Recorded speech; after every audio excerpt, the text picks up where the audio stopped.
Well, you're right. When I hold the notepad, it really does almost look like I'm doing something important, like taking an inventory of board games. That is really cool. Hi there! Chaz Marler from Pair of Dice Paradise here, and this very time, last very year, I was in the midst of putting together my list of my top 100 board games of all time. And you know what? Funny thing has happened within the last 365 days. I've played more games. And so a lot of new games have either come along that I've played and been like, this is worthy of my top 100, or some other games I'd already played I have grown accustomed to more, and they have smooshed their way, elbows akimbo, onto the top 100 as well. Which brings us to the purpose for this new video series, in which I'm going to list some of the new games that in the last year have worked their way onto my top 100. But nothing is ever quite that simple. You see, there have been a few other games I have played as well that haven't been worthy of being added to my top 100. And in the spirit of being fair to all games, I am going to list one of those each video as well. Well, let's not waste any more time listening to me desperately trying to come up with an introduction for this series. Let's get started right away with this episode's game that did and didn't make it onto my top 100 this year. If I record some sort of neat intro titles, they would be going right here. Okay, the first game that I played that came close, but just no, this one didn't even really come close, did not make it onto my top 100, is Ends and Blends. This is a game from Montessori, which I genuinely was surprised to find a Board Game Geek entry for when I found this at my local thrift store. But Ends and Blends improves reading, builds vocabulary, teaches word structure and spelling as your children play. It contains a playing board, a spinner, hit or miss cards, and markers, plus a valuable guide, Your Child's Reading, suggestions for parents, and complete instructions.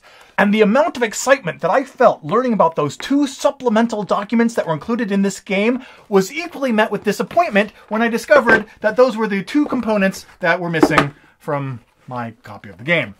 So what does Ends and Blends bring to the table? Well, you get one very nice little cheeky board here, and lots of parts of words. And what I think is really great about this game is whoever owned this before me needed more points and actually went out of their way to create little point marker cards.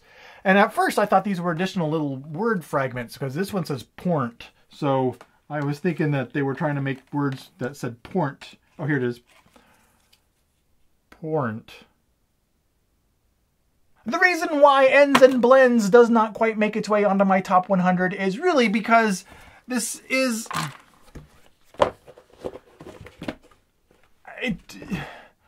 Would you put it on yours? I can't have a witty story about everything. I mean, it's just... Now, Ends and Blends does not make it onto my top 100 because it is essentially a soulless board game version of vocabulary drills without the actual fun of just having your child do vocabulary drills. So, Ends and Blends, I'm sorry, you are not added to my top 100 list. Instead, if I'm going to take little tiny pornt tiles and create something on the board out of them, I am instead going to reach for the game that does make its way onto my top 100 list that I played within the last year.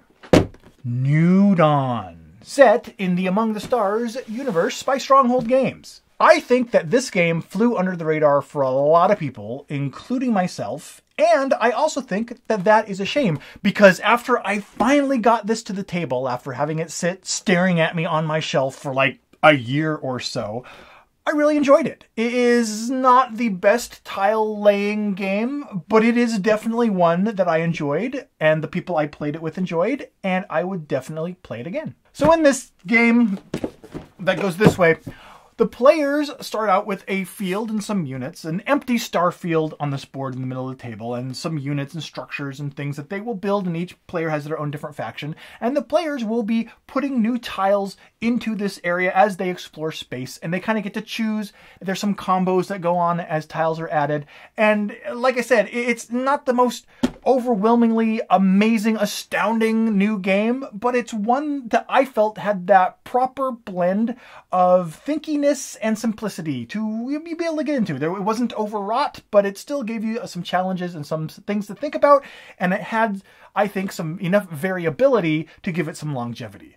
And really, that's all the $10 board game descriptor words I can think of for it. But if I was to add this to my top 100 today, it would probably come in the mid-80s to the mid-90s. But still, it would work its way onto the list. So that is Ends and Blends didn't make it on the list, and New Dawn, set in the Among the Stars universe, did, and why. So join me next time for the next video in this series, where we will look at a game that would and would not make it onto my top 100 now, and why.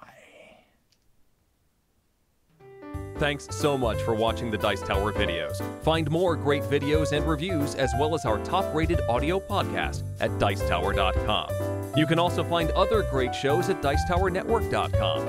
I'm Eric Summerer, and you've been watching The Dice Tower. The Dice Tower is sponsored by Cool Stuff Inc., where you can find great games for great prices. Cool stuff in stock. Check them out at CoolStuffInc.com. Pornt.